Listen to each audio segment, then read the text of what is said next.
Hello. So today I'm going to tell you a little story. The year is 1984. I am 14 years old and I have the biggest celebrity crush on a guy named Timothy Patrick Murphy. He was on Dallas, he was on some other shows, and I thought he was just gorgeous. And he was always very earnest in all the characters he played. I loved him.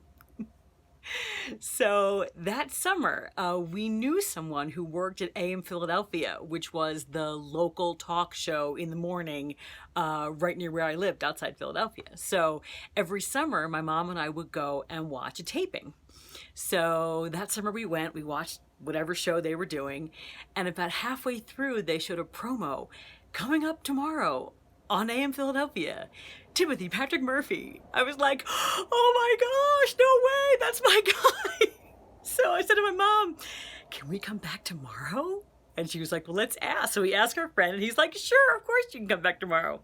So thank you, Mom, for bringing me back the next day to see the guy who I thought was just the be-all and end-all of everything.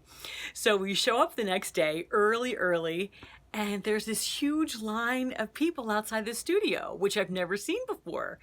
And we're kind of walking up and we're like, well, what's going on here? Well, turns out this little local band called the Hooters was just about to launch their new album, which of course catapulted them to huge stardom and everything. But it was really funny because we're like, we're just here to see the guy from Dallas, and there was this huge line. So anyway, we go to the front, we tell them, we know so-and-so, and they let us in, and we're waiting for the show to start, and I'm just going on and on about how excited I am about seeing this guy. And the woman in front of me turned around and she said, oh, are you here to see Tim? And I was like, oh yes, he's so wonderful. And she said, oh, well, I'm his mom. I was like, oh my goodness. And so we're chatting, and at one point she said, why don't you give me your address and I'll send you some pictures and an autograph. Like, oh, that'd be awesome. So of course, I never expected to hear anything from that, but we watched the show. We got to see the Hooters do a live performance, which was amazing. And a few weeks later, I get this in the mail. There he is, autographed and everything. Oh my goodness. Plus some other pictures and a lovely note from his mom. So that was great. That was so great. And I've had this picture all this time, and I've always had it on my bureau or on the wall, and I've always kept it. So 5 years later, tragically, Timothy Patrick Murphy died unexpectedly. It was so sad. And I felt like it was such a loss of potential, not just in his acting career, but also as just this wonderful person. So I've always kept his pictures and the note from his mom, and a couple of years ago I thought to myself, I want to write a note to his mother and tell her just how much I appreciated her kindness and that I've not forgotten her or her son. So I wrote her a letter, and a little while after that I got a letter back from her husband, Tim's dad. He told me that not only had they lost Tim in 1988, they lost another son in the 9/11 attacks. Another son of theirs was dying from ALS, and currently his wife, his mom who was so kind to me, was in the final stages of Alzheimer's. I don't know how you make sense of any of that, but anyway, I was so grateful to get the letter, and he was so grateful to have heard from me, and that was also nice. So last week we had a trip to LA to visit my parents for their 55th wedding anniversary, and I thought to myself, I know he's buried in LA. I wonder if I could go and visit his grave and just, pay my respects one time. So my dad and I figured out where he was. We got a map. And at one point we went over to Forest Hill Cemetery in Hollywood, and we set out to find this grave.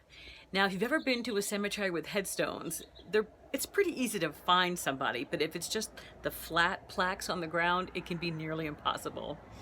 There are hundreds of thousands of people buried at this cemetery, and even with the map, it was very, very hard to find. So thank you to my dad for trudging along with me, and it took almost an hour, but we finally found Timothy Patrick Murphy's grave.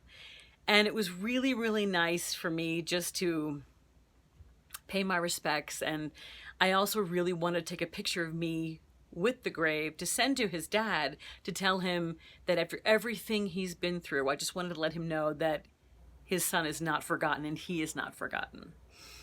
So as I'm there walking around, sweating buckets, it was so hot, but we were determined and very, very hopeful. I was seeing all of these so many graves. And I was thinking to myself, each one of these people had a life.